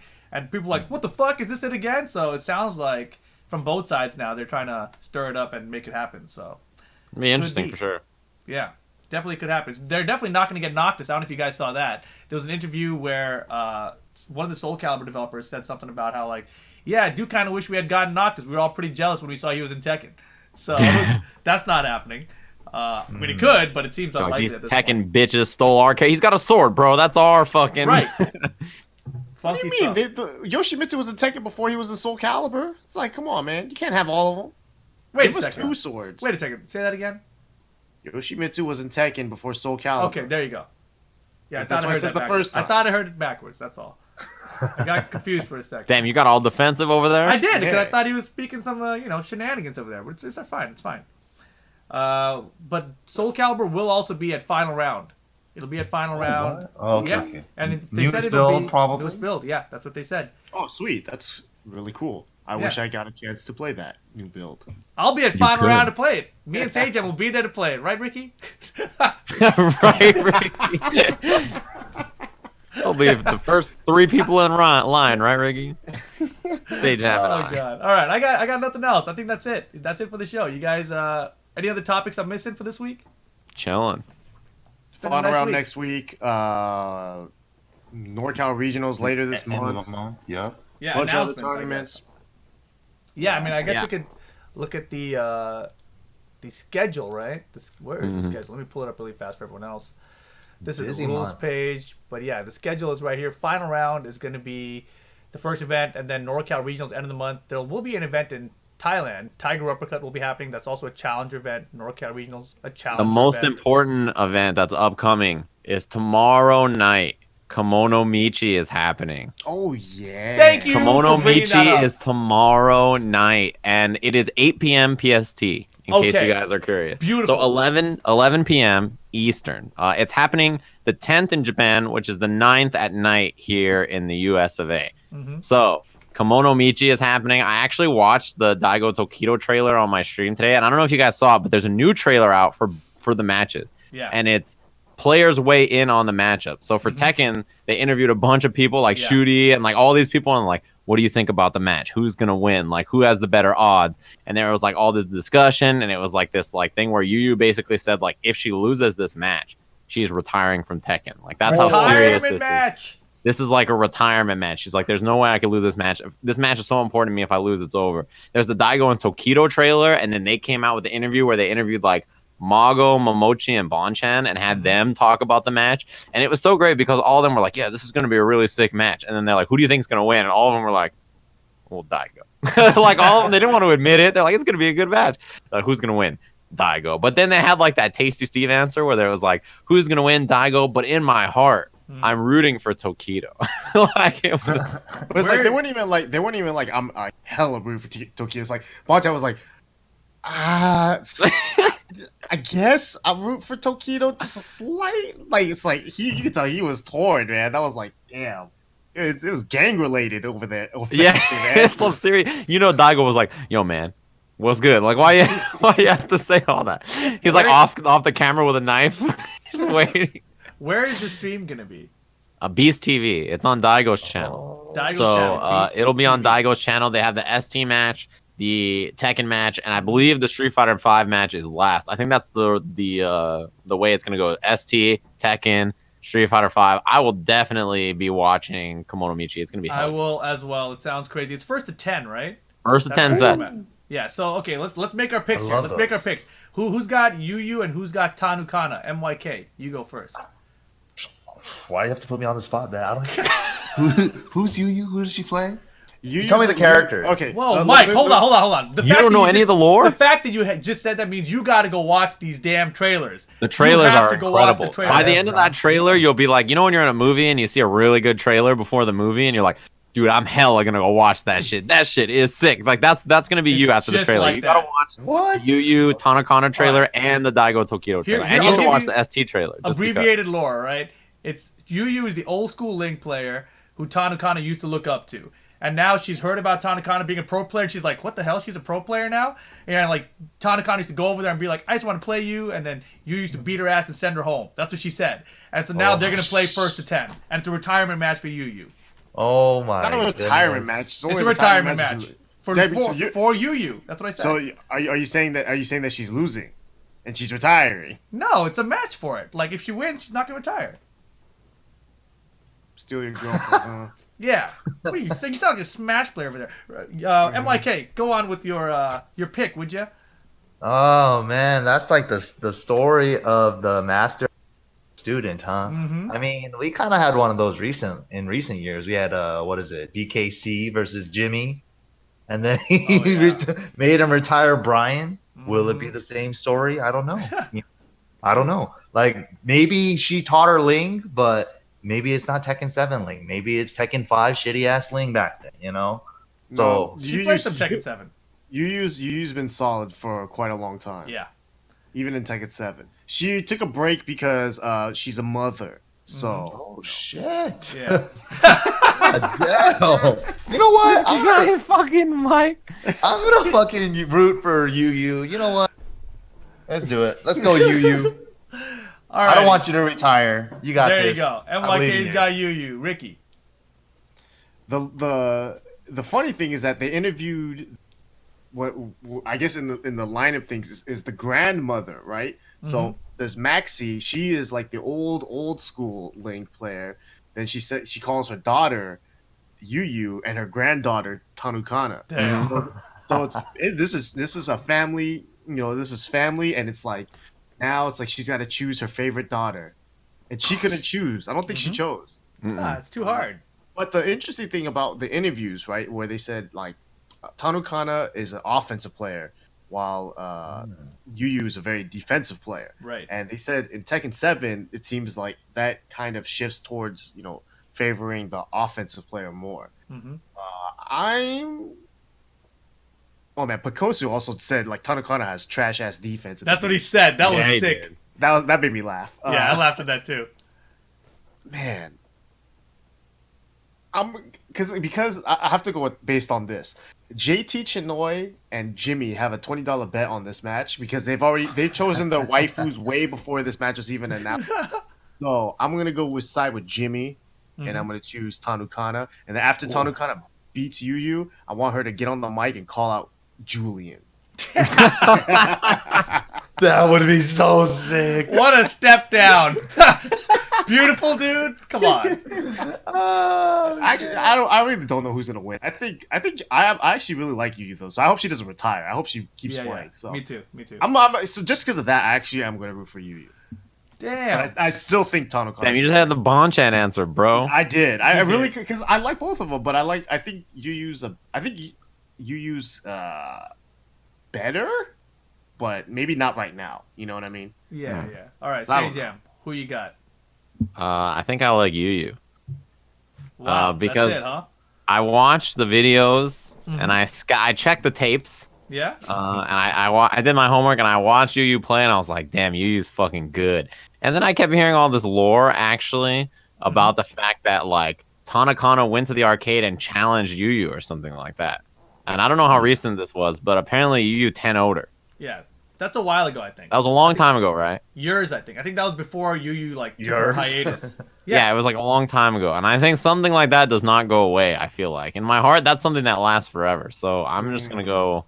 I feel like Yu Yu should win. Just because it would be cool if Yu Yu wins this and then, like, I don't know. Yu Yu's a Red Bull athlete or something now. And then she starts traveling with her baby. She's like, fuck it. We're going to final round. Like, it would be sick. Yeah, I want Yu to win because... Traditionally, like, I used to be a defensive player, and that's how they described her. And, she's, like, the old school player who's been, like, missing, and she's watched this all unfold. So, like, I want her to win. However, me and Ricky, we went to Osaka, and I got busted up by Tanukana so bad that I was like, this girl is on another level. Because I played her at Combo Breaker last year, and I wasn't, like, super impressed. I was like, I got her. And she picked Nina on me, and I was, like, popping off on stage while I was beating her Nina, but then she beat me that game, too. But... This time in Osaka, the way she played, I'm telling you, this is next level Tanukana right now. I really think she's got this set. So let's talk about the other one, predictions. Let's make it quicker this time around. Tokido or Daigo? You can't make this one quicker. Oh, this one is... I like Daigo. I think that the long sat format favors him, and I think that it would be heartbreaking to me to watch Daigo lose a first to 10. And it's one of those things where it's not supposed to happen. And when everybody speaks about Daigo, like, yeah, they just talk about how good he is in this set. And there was two important things about this interview that I think really sets how people feel about both of them. It was Tokido saying that Daigo is like the most important figure in fighting game history. Like, he is the most important man in fighting game history, right? Like, he that's what he thinks about him. He's like, he is the history of fighting games. Dude, and then he describes Daigo's status as a player, and not more than just being a player, right? Just his status as like a figure in the fighting game community. And he says, as an ambassador for fighting games, he is so far ahead of everybody else. He is so far beyond everybody else as an ambassador for fighting games and how important he is as an individual, that where Tokido is standing as someone who's like an Evo champion, who has done so well at Capcom Cup. He has like 20 Evo finalist appearances or whatever. He says that Daigo is so far ahead of every other human that he can't even see his back from where he is. That's how far ahead Daigo is as a human being and as a representative of a fighting game. So if Daigo just steps up and smokes Tokido, it would just be like Daigo being like, "Look, motherfuckers, you better put some respect on my goddamn name." All right, like remember who you're dealing with here. I can all wear right? a And it would be t-shirt to such. anyone's wedding and no one will bat an Yeah. eye. Yeah, he A wears a Twitch fucking t-shirt. t-shirt, With dude. flip He shows up flops. in this t-shirt. God. That's sick. That's somewhat. That's so sick. Do you think they got like Twitch to sponsor the wedding to pay for the wedding costs? I And hope Daigo so. just That has shit to looks show up in a Twitch expensive. shirt? That would be sick, right? That'd be Yeah, hella tight. dude. There's Red Bulls there. Red Bull sponsored the wedding. There you go. Damn, Ricky, who do you got? Man, I said this way when everyone was hyping up. This was a match that they were talking about a lot in the trailer. Was the Infiltration Daigo first to 10. Mm-hmm. And back then, I remember because this was when Infiltration was unbeatable. No Oh, yeah. one fucked with him. And I remember saying that and saying Daigo won't lose to him in the first 10. He'll study the matchup, and not only did he beat him, he almost perfect legend him. It was like it was like a gentleman's sweep because he gave him 2 games, I think, right? It ended up being 10-2. Wow. Like, Yeah. It was a beatdown, right? I don't see it going any different this time around. Unfortunately, it's like, Damn. and it's not only that. It's like Daigo is now dealing with Tokido, who is now looking at him more as like this kind of god atop the pinnacle of the mountain or something. I don't see that helping Tokido, but maybe I'm wrong. Tokido probably thinks a little bit differently, and I think that that's probably good motivation for him. Yeah. I'm still going Daigo because it's like watching your favorite MMA fighter fight past their prime, and you're like, oh, Overeem, stop Overeem, no more. That sounds like you more than Daigo. Yeah, that's what I'm saying. I think Daigo hasn't reached that point yet where we're like, Right. oh, no more, stop, you're embarrassing yourself. No, it's not like that. Daigo's still top level, and I think that he'll take it, and I think it'll be close-ish, but not as close as we want. Daigo also just smoked them at Evo Japan, by the way. Right. That's kind of also what I'm betting on. Damn. So did Tokido challenge him after that or before that? At the end of the last Kemonomichi, Yeah. they had an outro where Tokido challenged him. Okay. So that's how the last Kemonomichi But ended. I'm asking, was that after Evo Japan? I believe it was. I don't remember recall. actually. Yeah. Okay. MYK, who do you got? Okay, personally for me, the way I view these 2 players, I'll try to go. Tokido is like Ricky type of players where it's like pick up any type of fighting game and they're just like naturally gifted at it, right? So like I give them mad respect for that. Like Tokido is like one of those players, top 8 in multiple games, right? But recently he's been coming up on a rise. Evo win, doing great at Evo Japan. He's had a lot of big successes recently. Especially in Street Fighter V after Akuma came out, right? His character, the passion, the love, blah blah blah. I really respect him for that. But I think this formats favors more for Daigo personally. First to 10s, like this has been historic for Daigo, honestly. Like every time he loses a match, like that time he lost to Punko that year where he took off his belt and chucked a Red Bull into the crowd, and with all that, he challenged him to a first to 10 after that, and he beat him, right? Like, so this is always something that Daigo does, and I feel like Daigo as a player with the history that he has and the adaptability and the way he reads people and the philosophy behind how he breaks down what their reactions are, what their reads are and stuff, I think Daigo might take this one in a first to 10 set. Yeah, But I want to see Tokido put up a good fight. I definitely want to see Yeah, that would be good. I think everyone wants to see that, right? Personally, I'm just like a huge Tokido fan. I think I'm more of a Tokido fan than a Daigo fan, actually. So I want to see Tokido win it. And I think, him saying all those things about not being able to see his back and everything, I think that's the motivation that Tokido is giving himself to like really train, because he can't get there, right? The only way he can get there is by beating this fool's ass. And so he's like, all right, how am I going to get to this guy's back? I just want to get to see his back. I'm going to beat his ass first to 10, and then I'll be standing right behind him. I know it won't get in front of him, but then I'll be able to see his dumb back. So I think that's his Tokido strategy. wants him to see his back with the demon sign behind him. Yo, and so that's the thing, I feel like Tokido, he's one of these guys where when he puts in the work, I feel like he can make something happen. So I really feel like he's got a solid chance here. I don't think it's going to be a blow up one way or another. I really hope it's not. But especially with his regimen recently, the yardstick with the medit. Yeah. He's put a lot of work into it, like not just in the game, elsewhere too. So it's like the proof is in the pudding. It has been working out for him. So. All right, so Kemonomichi tomorrow night, 8 p.m. Pacific, Friday night if you guys are hearing this on YouTube, right? So it's Friday night, 8 p.m. Pacific on Beast TV, twitch.tv/Beast TV, all right? That's where you guys can Or is catch it Daigo the Beast TV? It's one of the two. Oh, God. It's Hold on, one let of me look those. it up. All right, Sajam's going to look it up. He's going to let you guys know. Meanwhile, let's tell everyone where you guys can find each other. Find each other. Yeah, tell. Let everybody The channel know. is Daigo the Beast TV, and Okay. the T from Beast is the T for V, so it's just Daigo the Beast V. Daigo the Beast Beast V? Whoa. Yeah, I'll link it in the Oh, chat. like Street Fighter V. Yeah. Daigo the Beast V. There you go, Mike. You got it. Daigo All the right, Beast there's V. the link. All right, it's in the chat. If you guys are on YouTube, twitch.tv/Daigo the Beast V. All right, Mike, tell everyone who's watching this where they can find you. All right, you guys can find me at Twitter and Twitch.com/ the name is MYK. Going to be streaming a lot of Dragon Ball and Tekken. I don't really stream anything else. Yeah, I noticed Mike has been streaming a lot lately. You can go catch his shitty headset over there. All right, Rickstah, let them know where they can find you. Why are you gonna call it the headset like that? Because The endorsement was so heartfelt. It was. I know. You can catch me on Twitter and Twitch, twitch.tv/Ricksteezy, RickSteezy.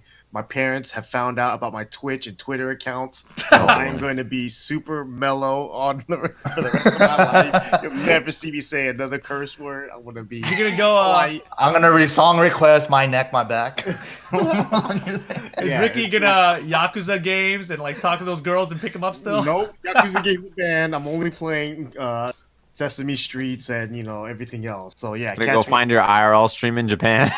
that shit. I'm deleting. It's already been deleted. Yeah. Delete the VOD. I still right, haven't Twitch. seen that. Twitch.tv/RickSteezy. He's trying to go to all these tournaments, so check out his stream and help him out. Sajam, let him know.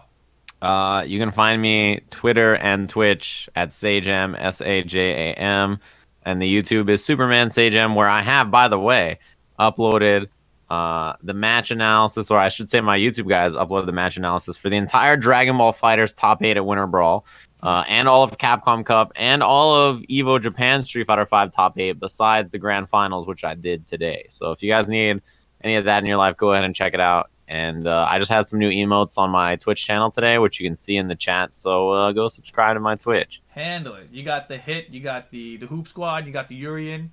That Urian came out really well. It came out really nice. I like it. The hand Does is. someone have an emo for hits freaking level 3 yet? Yeah, that's the one I just had. Oh, okay, sick. Yeah. All right, I might have to get that. There you go. And of course, my channel here, twitch.tv/levelupyourgame. We're going to be streaming Wednesday night fights every week going forward. Next week, I'm actually not going to be there, but I already gave all my equipment to BL. I don't know if that was a good idea or not. He's Holy gonna sell that shit. shit and then come to Wednesday Night Fights with just anime figures. Be like, can I That's- run a stream with this shit? That is my concern. So make sure you guys check that out. The tournament's been a lot of fun lately. We got a ghetto set up. I've just got a Blue Yeti microphone there. And everyone kind of crowds around and does commentary together. It's pretty funny. Very it's pretty funny. intimate. Very intimate. Yeah, Everyone's just screaming and they. Right, and I've been thinking about actually getting the proper equipment. I already have a mixer. I just need the headsets and everything. But people have told me that they really like it. A lot of people have told me not to get the proper equipment. It's the craziest. Hey man, thing. I can bring my headset if you guys need it. So I got you covered on one. That's not the ghetto stream anymore. That's the poverty stream. Yeah. Damn. Well, Yeah, so I don't know. I haven't decided what I'm going to do yet.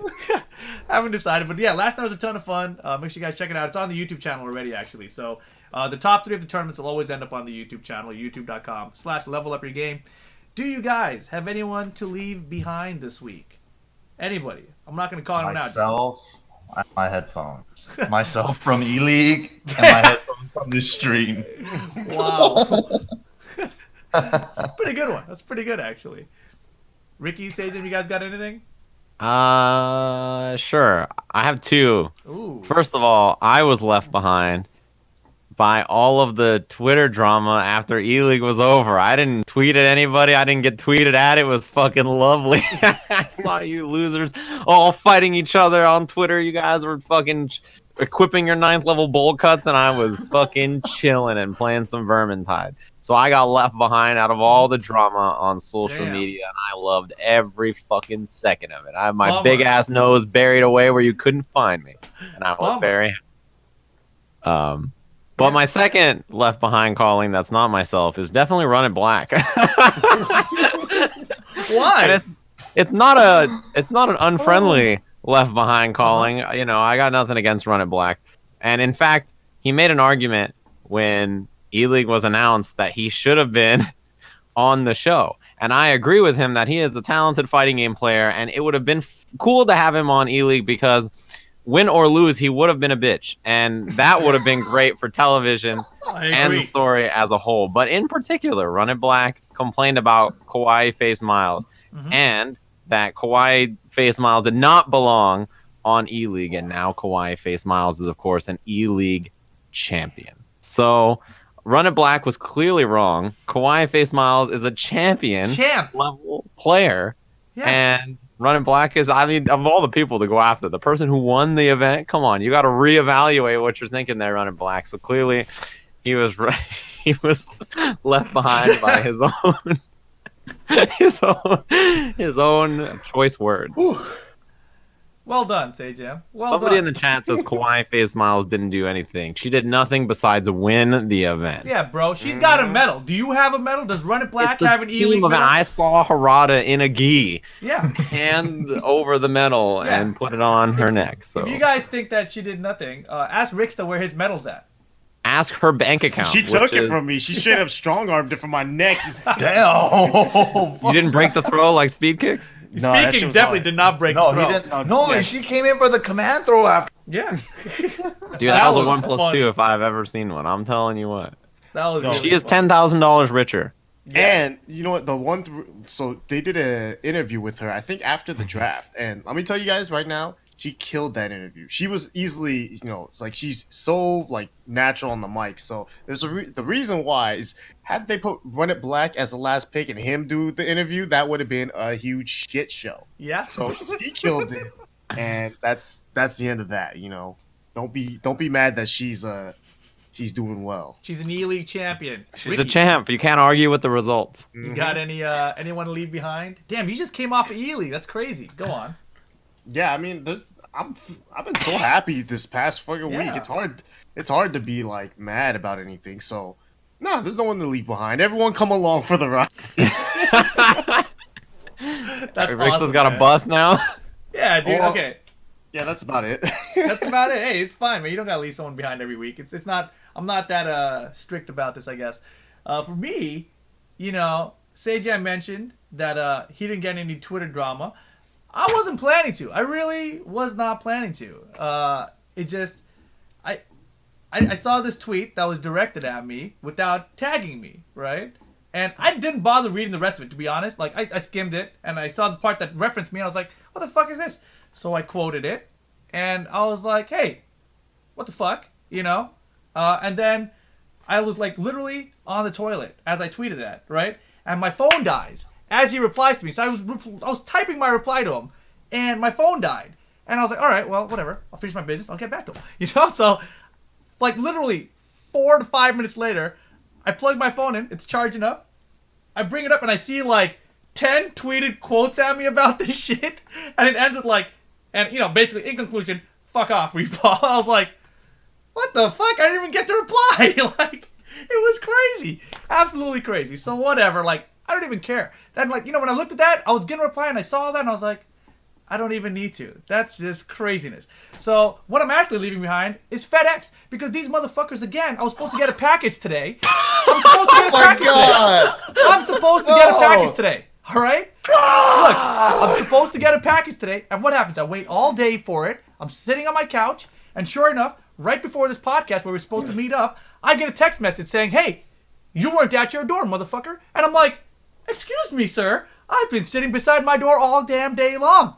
So yeah, FedEx, fuck you, man. You guys fucking suck. We're out of here. See you guys next time. Peace. Oh my god.